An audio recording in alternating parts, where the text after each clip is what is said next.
अस्सलाम वालेकुम नाज़रीन कराम। कौमों की जिंदगी में कभी कभी कोई ऐसा दिन आता है कि जब कौम अगर खड़ी हो जाए तो वो अपनी तकदीर को, अपनी किस्मत को बदल सकती है। पाकिस्तान के 25 करोड़ लोगों के पास एक ऐसा मौका आन पहुंचा है कि जब लोगों के पास मौका है कि वो अपने घरों से बाहर निकले और पाकिस्तान की सियासत को हमेशा हमेशा के लिए बदल के रख दें। तहरीक इंसाफ के एक रहनुमा है औन अब्बास, उन्होंने एक बड़ा अहम ट्वीट किया है। उन्होंने कहा है कि अल्लाह ने आपको एक मौका दिया है, 8 फरवरी को इनके साथ जो करना है वो आपने करना है। जिस जेल में इमरान खान कैद है उसकी रिहाई की चाबी आपके हाथ में है। इमरान खान आपके और मेरे बच्चों के लिए जद्दोजहद कर रहा है। जितनी कुर्बानियां इमरान खान दे रहा है वो आपके और मेरे बच्चों के लिए दे रहा है, पाकिस्तान के मुस्तकबिल के लिए दे रहा है। और आमिर मतीन साहब, उन्होंने एक इंतहाई अहम ट्वीट किया है। उन्होंने कहा जी इनकलाब आ चुका है, यह पहला इलेक्शन है जो सिलेक्शन को दफन कर सकता है। सब कुछ होने के बावजूद, जेलों में लोगों को डालने के बावजूद, सजाएं देने के बावजूद, कैद, धौंस, धांधली के बावजूद हर कोई पूछ रहा है कि क्या होगा, कौन जीतेगा, खंबे जीतेंगे या मुनाफाखोर जीतेंगे। पहले हुकूमत गिराने वालों के आगे सर झुकाकर नए आने वाले को सलाम किया जाता था। सबको पता होता था कि जाने वाला नहीं आएगा, लेकिन इस दफा ऐसा नहीं है। ऐसी क्या तब्दीली है इस दफा यह बात नहीं है कि जी इमरान खान को अगर निकाल दिया तो यह वापस नहीं आएगा। इस दफा तो फिजा ऐसी बन गई है कि अवाम ने जिद बना ली है कि हमने हर सूरत इमरान खान को वापस लेकर आना है। और यह एक खामोश इनकलाब का आगाज है। यह किसी भी कौम के पास मौका होता है कि वो अपने अंदर एक खामोश इनकलाब बर्पा कर दे, और यह मौका पाकिस्तानी कौम के हाथ में आ चुका है। समीना पाशा ने एक बड़ा अहम ट्वीट किया। उन्होंने कहा कि पीटीआई वाले जैसे तैसे मैच को बनाकर इस पोजीशन पर ले आए हैं कि अब आखिरी बॉल पर छक्का चाहिए।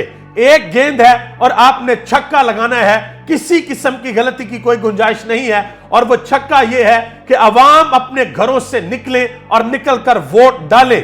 मजीद उन्होंने लिखा कि अब अवाम के हाथ में है कि 8 फरवरी को छक्का लगाना है या घर बैठकर सिर्फ तमाशाई बनना है। अगर आपने 8 फरवरी को अपने घर बैठना है और सिर्फ तमाशाई बनना है तो फिर अगले 5 साल आपको बोलने का कोई हक नहीं होगा। अगर आप अपने घरों से निकलते हैं और निकलकर वोट डालते हैं तो कम अज कम आपको यह पता होगा कि आपने अपना फर्ज निभाया है। आगे आ जाए जी। जुनैद सलीम साहब ने एक बड़ी अहम बात की है। उन्होंने कहा कि ये लोगों को गिरफ्तार करके खौफजदा करना चाहते हैं कि टर्न आउट कम हो, लेकिन मैं लिख कर देता हूं कि ऐसी हरकत से टर्न आउट में 2-5% इजाफा होगा। टर्न आउट 70% से भी आगे जा सकता है।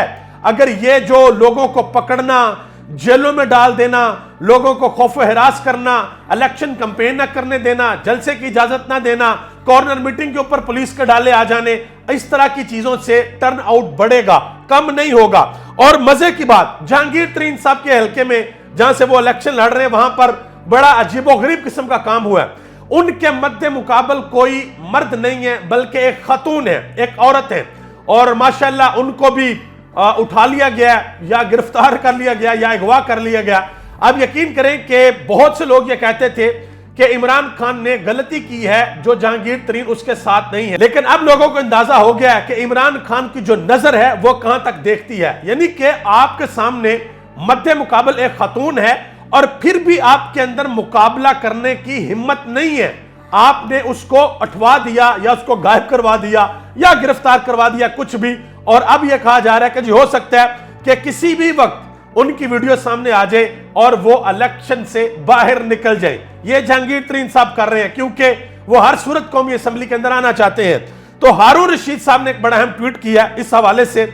उन्होंने कहा कि जहांगीर तरीन की टोपी में सरखाब के कई पर थे। मुखालफ खतून उम्मीदवार के अगवा का जो कारनामा इन्होंने अंजाम दिया है, आली जनाब ने वो दाइम जगमगाता रहेगा कि वो हमेशा ये दाग, ये कलंक उनके सर पे जगमगाता रहेगा कि इन्होंने इलेक्शन पर एक खतून को जो इनके ओपोनेंट थी उनको अगवा करवा लिया था। आगे आ जाए, एक और जगह पे जहांगीर तरीन साहब के जो बेटे हैं वो सेमिनार्स में जाकर बात कर रहे हैं जी जेंडर इक्वालिटी के ऊपर, लेकिन उनको शायद ये नहीं पता कि उनके वालिद मोहतरम के मद्दे मुकाबल एक खातून थी और वो उनके हल्के से अगवा हो चुकी हैं। दुआ करें कि अल्लाह ताला 8 फरवरी का दिन पाकिस्तान के ऊपर रहमत का दिन बनाए। आप सबका बहुत बहुत शुक्रिया। पाकिस्तान जिंदाबाद। پاکستان کے عوام اور پاکستان کے ادارے پائندہ باد۔